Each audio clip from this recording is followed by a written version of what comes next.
Let me introduce you Hydrophyte, plant-based solutions to restore water.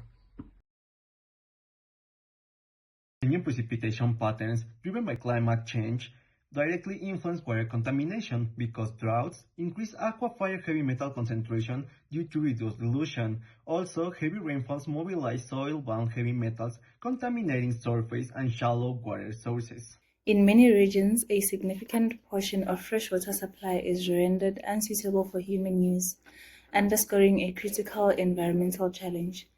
Industrial waste is recognized as a major contributor to this water pollution.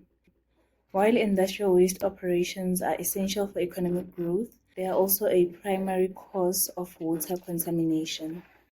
Heavy metals are toxic contaminants, potentially harmful for living organisms.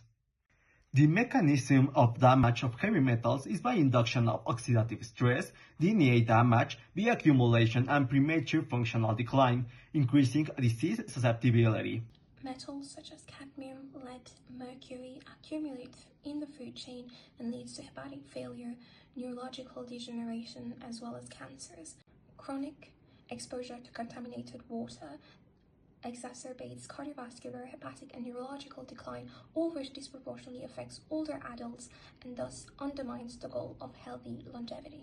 Several populations are especially vulnerable to the effects of the heavy metals.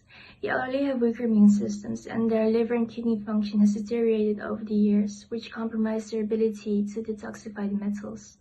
Pregnant women can experience multiple complications in pregnancy, and younger children can experience chronic effects after long-term exposure. The redder areas in this image are the most polluted by heavy metals.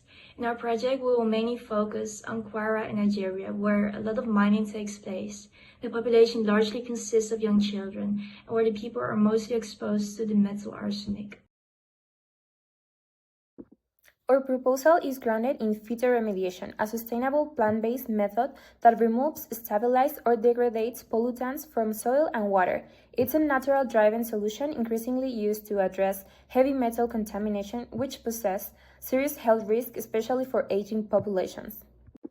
Compared to other methods like chemical precipitation, membrane filtration, or ion exchange, phytoremediation is low-cost, energy-efficient, and produces non-toxic sludge. While these conventional technologies work, they often require intensive infrastructure, electricity, or expensive materials. The efficiency of this method depends on the type of plant used.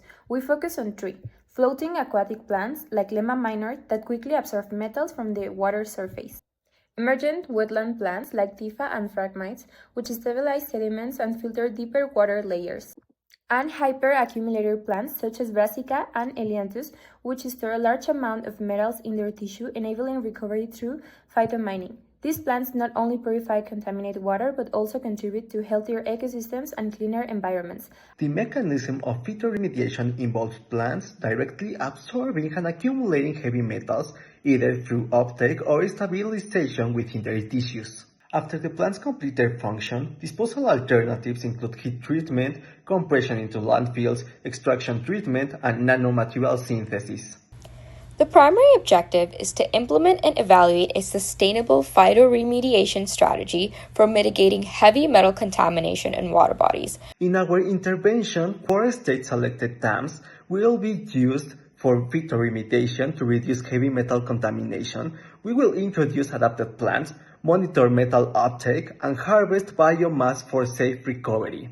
By introducing soil-based floating phytomining beds that are layered with floating aquatic plants, wetland emergents, and hyperaccumulators. These plants are harvested every 3 months, and metals are recovered through controlled high-temperature processing, which are then reintroduced to the local supply chains to continue with the sustainability model and recycling processes.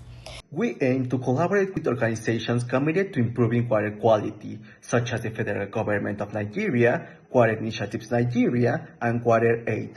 To evaluate the project, we will focus on heavy metal levels, system performance, project sustainability, and over the long-term health indicators. Harnessing the power of plants, we transform polluted waters into hubs of renewal, extracting valuable metals, restoring ecosystems, and inspiring healthier, more resilient communities in the face of climate change.